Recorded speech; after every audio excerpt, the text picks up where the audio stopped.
계절의 끝자락에 서 있는 이 시기를 맞이할 때마다 우리의 마음은 어느새 한 해를 조용히 결산하는 깊은 숨을 내쉽니다. 따스한 봄볕 아래 새싹이 얼굴을 내밀던 날이 정말 어제 같고 녹아내릴 듯한 뜨겁던 여름도 분명 얼마 전이었습니다. 풍성한 결실로 우리의 마음을 따뜻하게 해주던 가을도 눈 깜짝할 새에 지나가고 이제는 겨울 문턱에서 차가운 바람이 우리의 옷깃을 여미게 합니다. 계절이 변하는 것을 바라보는 일은 늘 우리를 멈추게 하고 지나간 시간들을 되돌아보게 합니다. 돌아보면 계절만 지나간 것이 아닙니다. 그 계절 속에서 우리의 삶도, 우리의 가정도, 우리의 마음도, 우리의 신앙도 쉼없이 흘러왔습니다.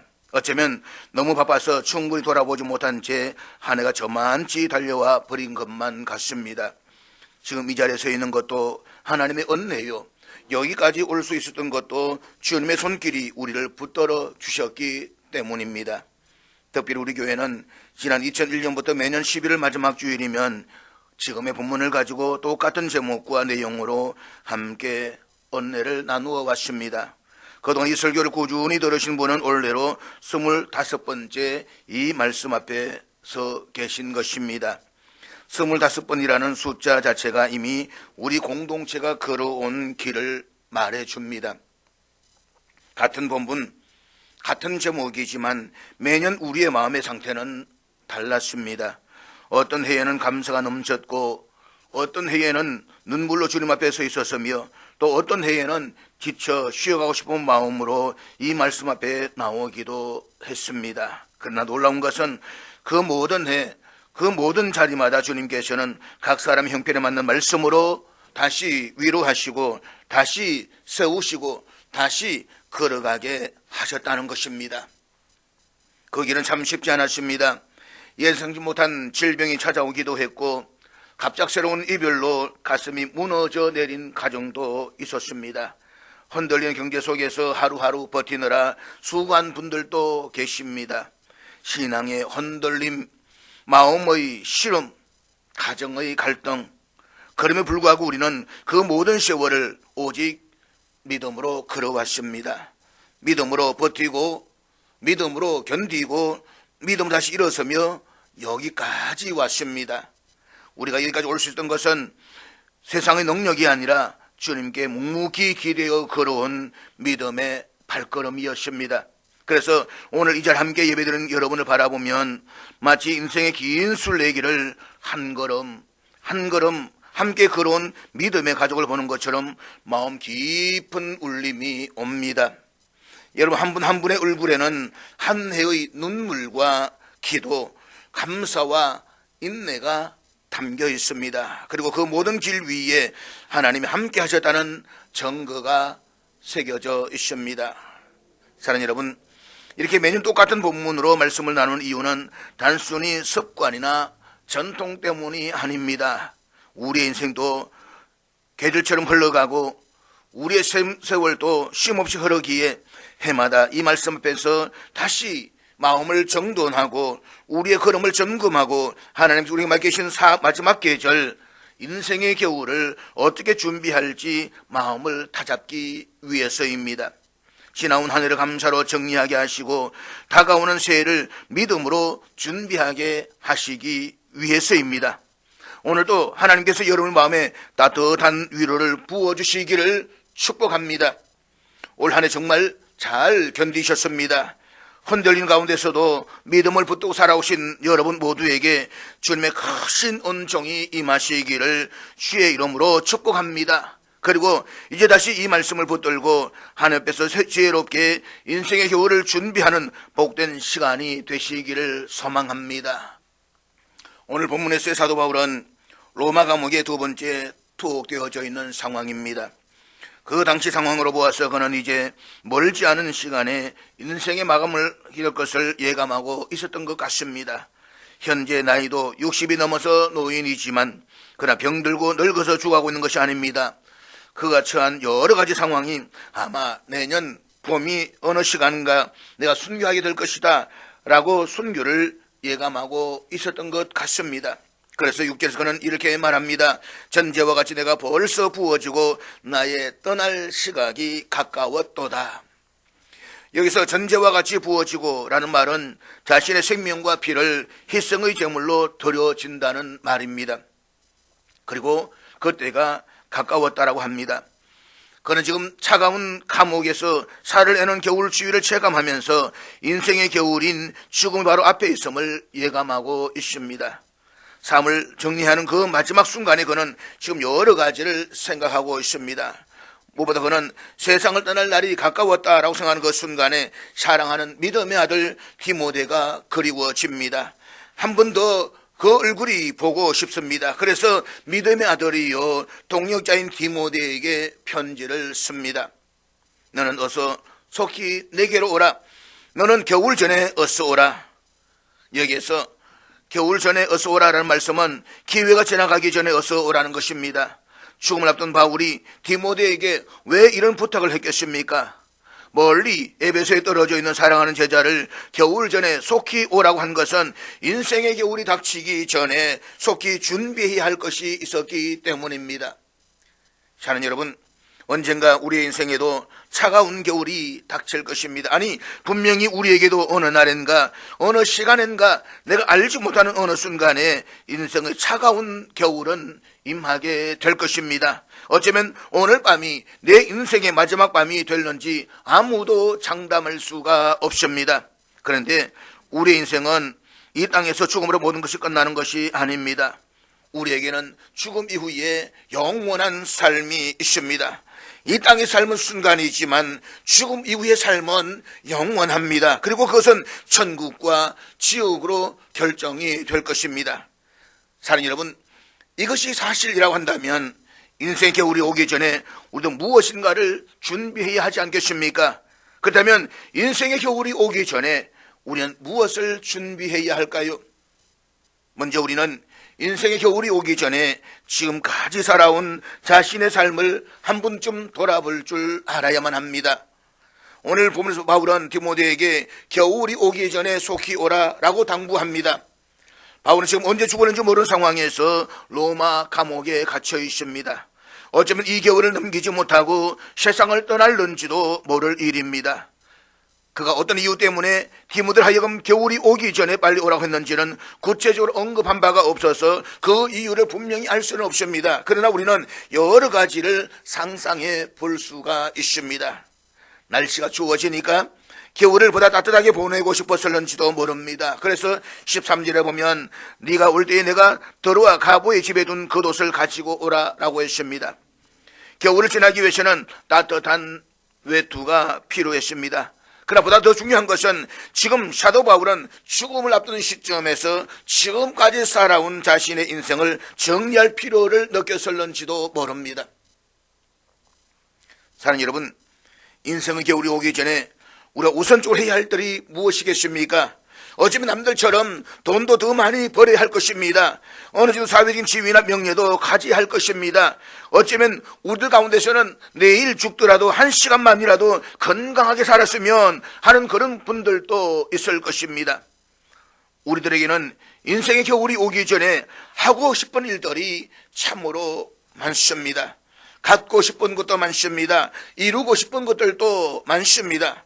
보고 싶은 사람들도 많습니다. 그래서 정말 안타까운 것은 이토록 많은 것을 성취하고 싶지만 만족스럽게 이루지 못하고 인생의 겨울을 맞이하게 된다는 사실입니다. 아니, 대부분의 경우는 후회하면서 인생의 겨울을 맞이하게 됩니다. 스위스 어느 한 노인이 80세를 맞게 되었습니다. 이 노인은 자신 살아온 인생을 돌아보면서 시간의 양으로 계산한 통계를 만들어서 세상에 내놓았습니다. 그의 80년대에 이렇게 소비되었다라고 말합니다. 그는 20년 동안 잠을 잤습니다. 움직이지 않고 생각하지도 않는 시간을 어떤 일들보다 많이 샀다는 것입니다. 그리고 21년 동안을 노동에 바쳤습니다. 또 6년의 세월을 식사하는데 사용했습니다. 남이 약속을 지키지 않아서 기다린 시간이 무려 5년이었습니다. 그리고 또 다른 5년을 불안스럽게 혼자 낭비해버렸습니다. 수염을 깎고 쉐민하는 것에 228일을 보냈으며 아이들과 노는 것에는 고작 26일을 썼습니다. 넥타이를 매는 데에 18일이 걸렸고 담뱃불을 붙이는 일에는 12일이 소모되었습니다. 그 마음속에 행복을 누렸던 가장 기쁜 시간들을 찾고 찾아보았을 때에 그것은 약 46시간에 불과했다라고 했습니다. 80년의 세월 속에서 정말로 내가 행복했다라고 느꼈던 시간은 이틀도 겨우 되더라는 것입니다. 그러니까 참으로 행복이 느꼈던 시간이 80년의 세월 가운데서 920일 가운데서도 이틀도 되지 않았다라고 하는 것입니다. 누군가는 인생의 속도를 나이에 비례해서 이야기를 합니다.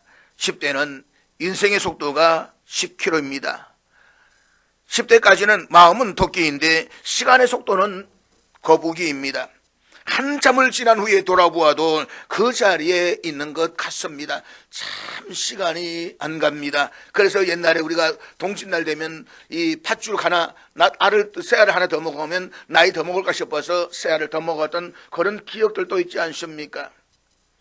시간이 너무 느린 생각이 들어서 어떤 때는 나이를 인위적으로 빨리 먹고 싶어 하기까지 합니다. 그런데 30대가 되면 30km로, 50대는 50km, 70대는 70km로 세월이 흘러가는 느낌을 갖는다라고 말합니다. 그다음 사는 여러분은 빠르게 흘러가는 시간들을 어떻게 보내셨습니까? 사실 우리가 70을 살고 80을 살아도 정말 의미 있게 살 수 있는 시간은 그렇게 많지 않습니다. 그런 불구하고 우리는 나에게 긴 시간이 주어져 있다고 생각을 하면서 살아갑니다. 착각하지 마십시오. 우리들에게도 인생의 겨울은 반드시 옵니다. 그러므로 인생의 겨울이 오기 전에 하나님과 사람 앞에서 부끄럽지 않는 자로 여러분 영원한 삶을 위해서 준비하시기를 주의 이름으로 축복합니다. 두 번째로 우리는 인생 겨울이 오기 전에 형제와 이웃과의 관계를 한 번쯤 돌아볼 줄 알아야 합니다. 사람은 사회적인 동물입니다. 이 말은 사람은 누구나 혼자서 살아갈 수가 없다는 말입니다. 남자와 여자가 만나서 가정을 이루고 가정과 가정이 버타해서 이웃을 이루며 살아가는 것이 인간의 세상살이입니다. 사람은 태어날 때부터 죽는 순간까지 누군가의 도움이 있어야만 하는 존재입니다. 결코 독불장군이 있을 수가 없습니다. 그럼에도 불구하고 우리는 고슴도치처럼 서로에게 상처를 주기도 하고 상처를 받기도 합니다. 그래서 소중해야 할 인간관계가 뒤틀려지고 깨어지기도 합니다. 그 때문에 얼마나 가슴 아파하고 가슴 아리라면서 살아왔습니까?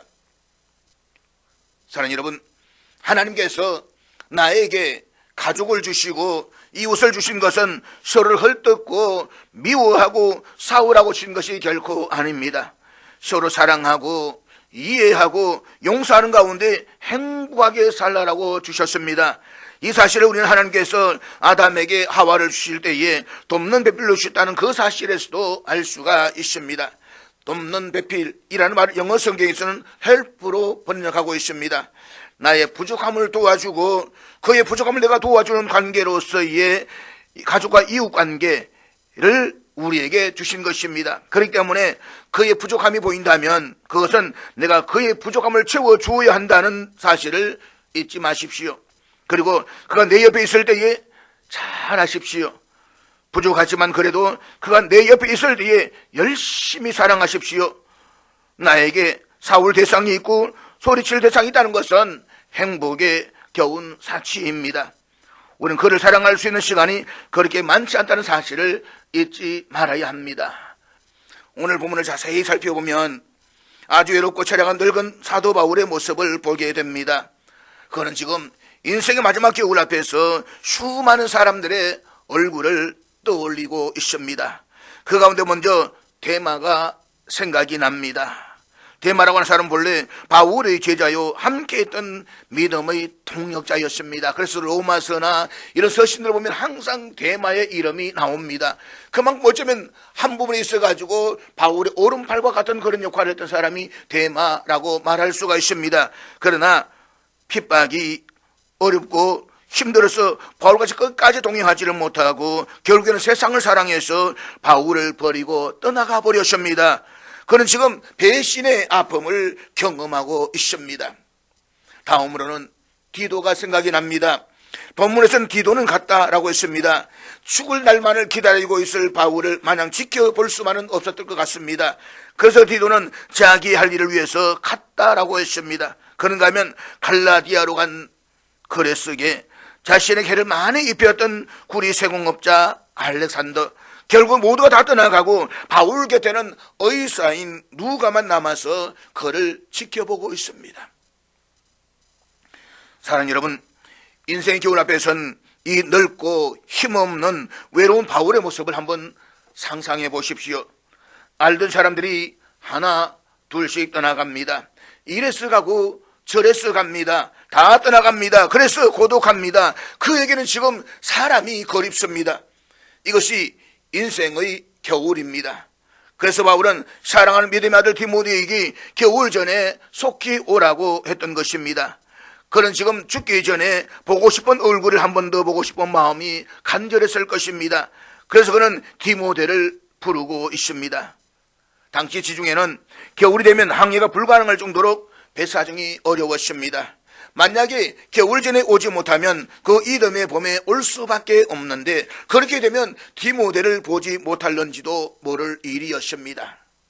디모데가 이 편지를 받고서 어떻게 했는지 그 이후의 일에 대해서는 알 길이 없습니다. 그러나 전에 내려오는 이야기로는 참으로 안타깝게도 디모데는 그해 겨울 전에 로마를 방문하지 못했다라고 합니다.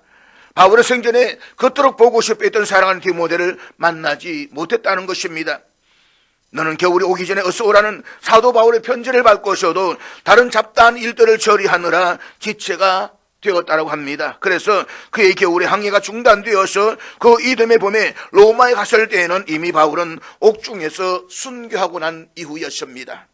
그래서 디모데는 스승을 만나지 못한 죄책감과 안타까움에 바울의 무덤을 끌어안고 또 울고 울었다라고 합니다. 그러나 여러분, 그렇게 안타까워하면서 울었다고 말하지만 그래도 그 마음속에 깊은 곳에서 밀려오는 후회와 아쉬움을 풀 수는 없습니다. 그러니 얼마나 문통하고 안타까운 일입니까?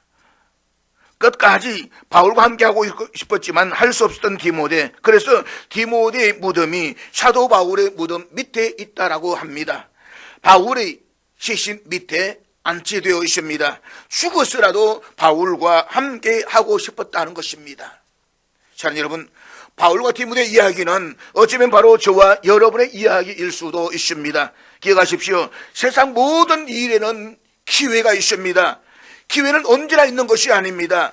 사랑할 수 있는 것도 때가 있습니다. 그렇기 때문에 사랑하는 사람에게 인생의 겨울이 오기 전에 그를 찾아가십시오. 그리고 그에게 예수 그리스도의 복음을 전하십시오. 사람은 누구나 한 번은 죽게 되어져 있습니다. 그래서 성경은 두 번째 죽음에 대해서도 말씀하고 있는데 그것은 믿지 않는 사람들이 가게 될 영원한 지옥이라고 했습니다. 성경에 보면 부자와 거지 나사로가 비슷한 시기에 죽었습니다. 한 사람은 지옥으로 가고 한 사람은 천국으로 갔습니다.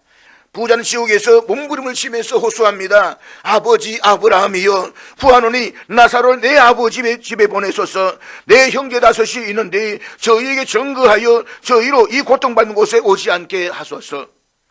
그렇습니다. 우리는 겨울 전에 와달라고 하는 이웃들의 울부짖음을 털을 수가 있어야만 합니다.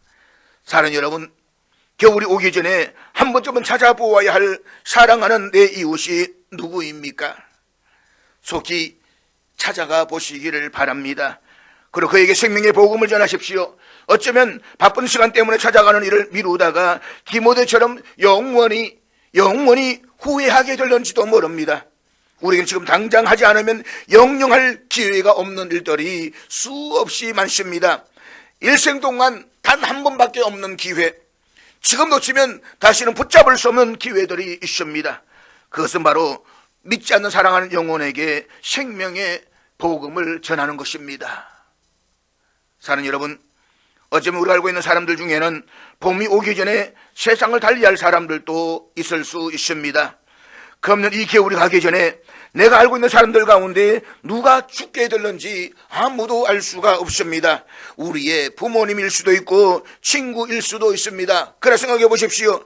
그가 복음을 듣지 못하고 인생을 마감했을 때에 그 영혼의 울부짖음과 고통은 어떻게 할 것입니까?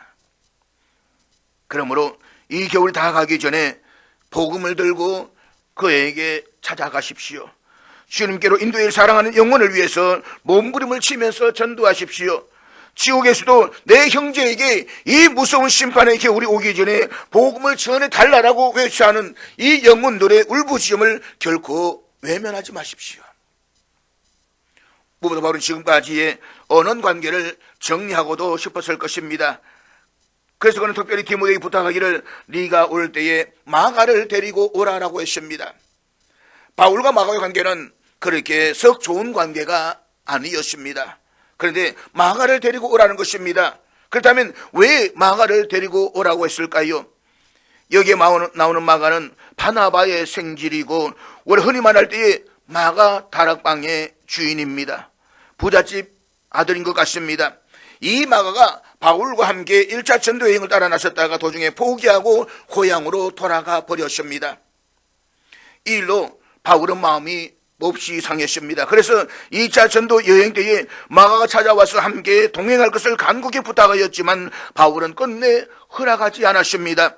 결국에는 마가의 일로 동역자요 후원자였던 바나바와 심하게 다투고 서로 갈라지게 됩니다.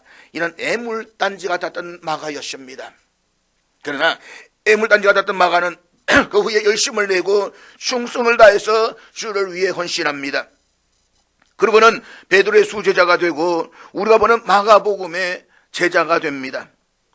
이제 사도 바울이 로마 감옥에서 얼마 후에 세상을 떠나게 되는데 가만히 생각하니까 그때 섭섭해하던 마가의 얼굴이 떠오르는 것입니다. 자기는 당연히 해야 할 일을 했을 뿐이지만 그때 마가가 얼마나 마음이 아팠을까. 내가 만나서 저를 위로해 주어야지. 마가야, 그때 마음이 많이 아팠지. 나를 용서해다오. 이 말을 꼭 하고 가야 되겠다는 생각을 하는 것입니다. 용서하고 화목하고 이것이 마음에 걸립니다. 그래서 마가를 데리고 오라라고 부탁을 합니다. 그래서 11절에 보니까 마가에 대해서 이렇게 고백합니다. 그가 나의 일에 유익하니라. 지금 바울은 인생 겨울이 오기 전에 마가에게 과거에 막혔던 마음을 풀고 화해하기를 원하고 있습니다. 그에게 용기를 북돋아주고 격려하기를 원하고 있습니다. 그래서 그를 데리고 오라는 것입니다. 그렇습니다. 사랑하는 여러분, 인생의 겨울이 오기 전에 서로 풀어야 할 사람은 풀어야만 합니다. 우리 남을 비판하고 원망하고 다른 사람에게 허물을 돌리지만 그래서는 안 됩니다. 서로를 좀 더 이해하고 용서하는 마음을 가져야만 합니다. 그러므로 우리의 인생에 차가운 겨울이 오기 전에 지금까지 마음 깊은 곳에 쌓여있던 엉머리를 풀어버리십시다. 사람이 인생을 살아가면서 서로 화해하고 위로하고 사랑하는 일은 그 어떤 것보다도 중요합니다. 무엇보다 사는 사람들에게 말을 곱게 하는 훈련을 하십시다. 글은 얼마든지 수정할 수가 있지만 말은 한 번 뱉어지면 끝입니다.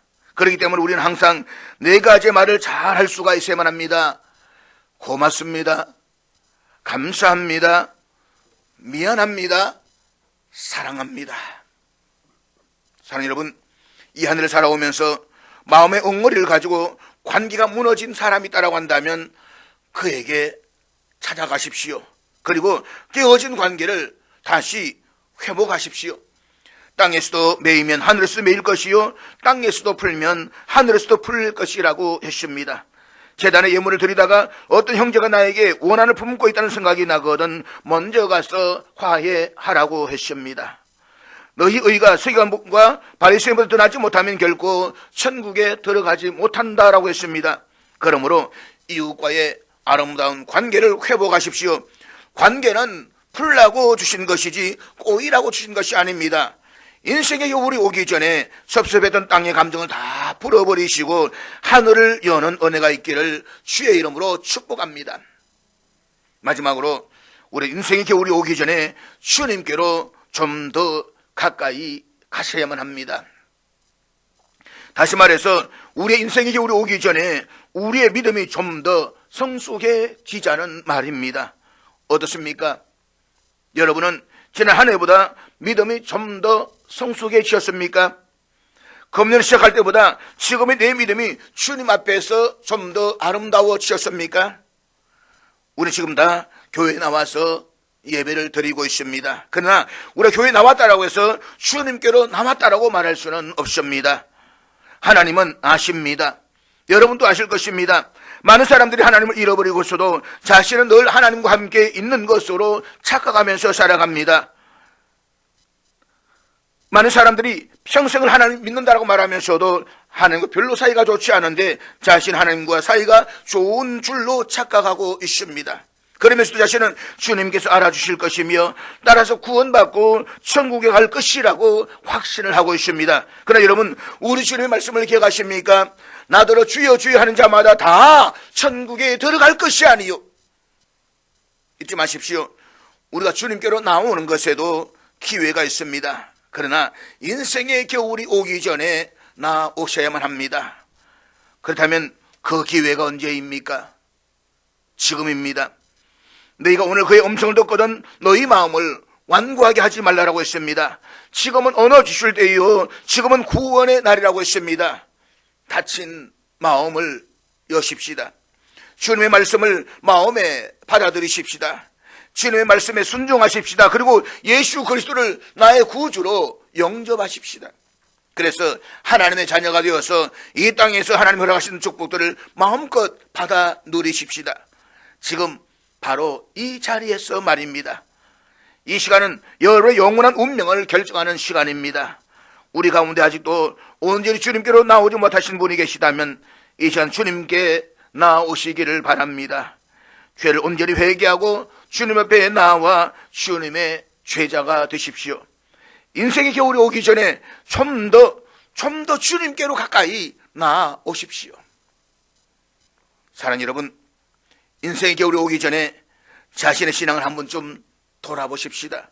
그리고 주님께로 좀 더 가까이 나아가시기를 바랍니다. 그저 그리스도 이름으로 모였다 흩어지는 그리스도 계원 중에 어느 한 사람이 아니라 예수 그리스도의 삶을 따라가는 제자의 삶을 살기로 결단하십시다. 그래서 인생의 겨울이 오기 전에 잘 믿으십시다. 우리가 믿는 것에도 기회가 있습니다. 그러므로 예수를 잘 믿으십시오. 정말 제대로 좀 믿어보십시다. 아직도 내 신앙이 열심이 없고 뜨거움이 없다면 겨울이 오기 전에 신앙의 열심을 다시 회복해 보십시다. 그렇지 않으면 막상 인생의 겨울이 닥쳤을 때에 주님 앞에 서지 못하는 불행을 맞이하게 될런지도 모릅니다. 모든 일에는 기회가 있습니다. 그렇기 때문에 인생의 겨울이 오기 전에 우리는 마땅히 해야 할 일을 해야만 합니다. 세월은 참 빨리 지나갑니다. 우리의 가정에도 겨울이 옵니다. 부부간이라고 해도 영원히 사는 것이 아닙니다. 오랜 세월을 같이 살다 보면 서로가 귀한 줄을 모르고 살아가기가 쉽습니다. 남편을 의뢰 있는 것으로, 아내를 의뢰 있는 것으로 생각해서 등한히 하기가 쉽습니다. 그러나 기억하십시오. 가정에도 겨울이 옵니다. 매일 저녁 시간에 집으로 돌아오던 남편이 어느 순간인가 돌아오지 않을 때가 있습니다. 일을 다 보고 집에 돌아오면 따뜻한 밥을 지어놓고 언제나 밤같게 맞아주던 사랑하는 아내가 그 아내의 얼굴 대신에 차가운 벽이 여러분을 맞아주는 날이 옵니다. 그렇기 때문에 서로가 더 귀한 줄을 알고 더 깊이 사랑하시기 바랍니다. 서로가 귀한 줄을 알고 서로 아끼고 서로 속썩이지 말고 겨울이 오기 전에 더 많이 사랑하시기를 바랍니다. 그렇게 하지 않으면 후회할 날이 올 것입니다. 그날 기회는 이미 지나갔습니다. 이미 겨울이 왔습니다. 우리가 주님을 위해서 봉사하는 것도 그렇습니다. 우리 언제나 주님을 위해서 봉사할 수 있는 것이 아닙니다. 예배에도 겨울이 옵니다. 언젠가 우리 함께 드렸던 이 예배를 그리워할 날이 옵니다. 인생의 겨울이 오면 하고 싶어도 할 수가 없습니다. 겨울 전에 믿음과 소망과 사랑으로 더 열심히 주 앞에서 봉사와 헌신의 삶을 사시기를 바랍니다. 사랑하는 여러분, 인생의 행로는 일방통행입니다. 이 세상길은 마음만 먹으면 얼마든지 다시 돌아갈 수가 있습니다. 그러나 인생길은 되돌아갈 수가 없습니다. 한번 지나가면 다시는 돌아오지 못합니다. 그러니 기회가 있을 때에 좋은 일들을 많이 하시기를 바랍니다. 인생의 겨울이 오기 전에 더 열심히 사랑하고 더 뜨겁게 헌신하고 충성하시기 바랍니다. 기회는 언제나 순간입니다. 그래서 그리스도 신화에 나오는 기회의 신은 앞머리는 풍성한데 뒷머리는 대머리라고 했습니다. 기회는 내 앞에 있을 때 붙잡아야 하지 지나고 나면 붙잡을 수가 없다는 말입니다. 사업을 크게 일으키고 몹시 바쁘게 살아가던 어느 젊은 사업가에게 어떤 낯선 사람이 사무실로 찾아왔습니다. 그렇게 당신 사업에만 열중할 것이 아니라 주일은 교회에 가서 예배를 드리고 이제는 주신 사업으로 이웃이나 하나님의 일도 좀 계획하시지요 라고 하더랍니다. 그렇지 않아도 그렇게 생각하고 있다고. 그러나 아직은 좀 내가 젊으니까 좀 더 나이가 든 후에 지금 잘 벌릴 때에 돈을 좀 더 벌어놓고 할 생각입니다. 몇 번이고 이 사람은 찾아와서 똑같은 말을 했고 젊은 사업가는 그때마다 똑같은 대답을 했습니다. 어느 날 한참 결제 서류에 도장을 찍어 내려가는데 이 낯선 사람이 또 찾아왔습니다. 이번이 내가 당신을 찾아오는 마지막이 될는지도 모릅니다. 하나님 앞에 가십시오. 그리고 하늘을 위해서 준비하십시오. 이번에는 괴롭히지 말라면서 짜증을 부리면서 이 사람을 쫓아냈습니다.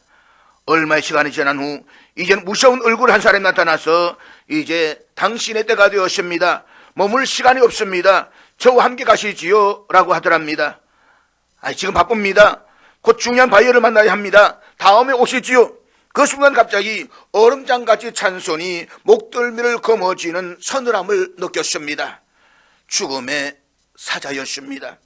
이제 살려달라고 시간을 달라고 애원을 하며 발부둥쳐도 유언을 하게 해달라고 해도 소용이 없었습니다.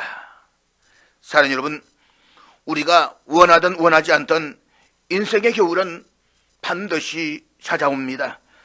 그러나 겨울이 오기 전에 자신의 인생을 한번 좀 돌아보십시오. 제가 성경 다음으로 좋아하는 말이 있지 않습니까? 아름다운 사람은 머문 자리도 아름답습니다. 내가 머물렀던 삶의 자리가, 내가 살아왔던 삶의 자리가 아름다워야만 합니다. 우리가 한순간 삶을 살더라도 가족들과 이웃들에게 부끄럽지 않는 삶을 살아야만 합니다. 그것은 내 자신을 위해서만이 아니라 사랑하는 가족과 나를 아는 모든 사람들을 위해서인 것입니다. 형제와 이웃과의 관계를 회복하시기를 바랍니다. 무엇보다도 인생 겨울이 오기 전에 주님 앞으로 돌아오십시오. 이 땅의 삶을 마치고 이후에 있을 영원한 천국의 상급 있는 삶을 위해서, 그리고 우리 자녀들을 위해서 신앙생활을 잘 하십시다. 후손들이 흠모할 만한 믿음의 조상이 되십시다. 마지막 주일이 있듯이 내 인생의 마지막 날이 있습니다. 아십니까? 우리 헌신과 사역에도 끝날이 있다는 사실을 말입니다. 사랑하는 여러분, 봄이 지나가고 여름이 가고 가을이 지나면 겨울이 옵니다. 우리의 인생이 그렇습니다. 인생의 겨울이 오기 전에 더 뜨겁게 사랑하십시오. 인생의 겨울이 오기 전에 하나님과 사람들에게 감동을 주는 멋진 일들을 많이 하십시오. 인생의 겨울이 오면 너도 가고 나도 갑니다. 그러므로 진실하고 성실하게 사십시다.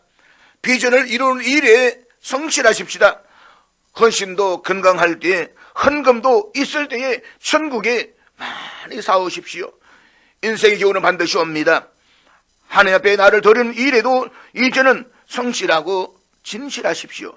사람들 앞에서도 그 초라하고 옹졸한 모습을 벗어던져버리고 넉넉한 마음으로 사랑하고 섬기는 삶을 사십시오. 사랑하는 여러분, 우리 모두는 하나님의 친히 당신의 형상을 알아서 지으시고 택하신 존귀한 사람입니다. 그러므로 저녁 노을이 아름답듯이 인생의 노년에 더 존경받고 존귀함을 받는 사람이 되십시다. 인생의 겨울이 영광스러운 사람은 하나님 앞에서나 사람 앞에서나 잘 산 사람입니다.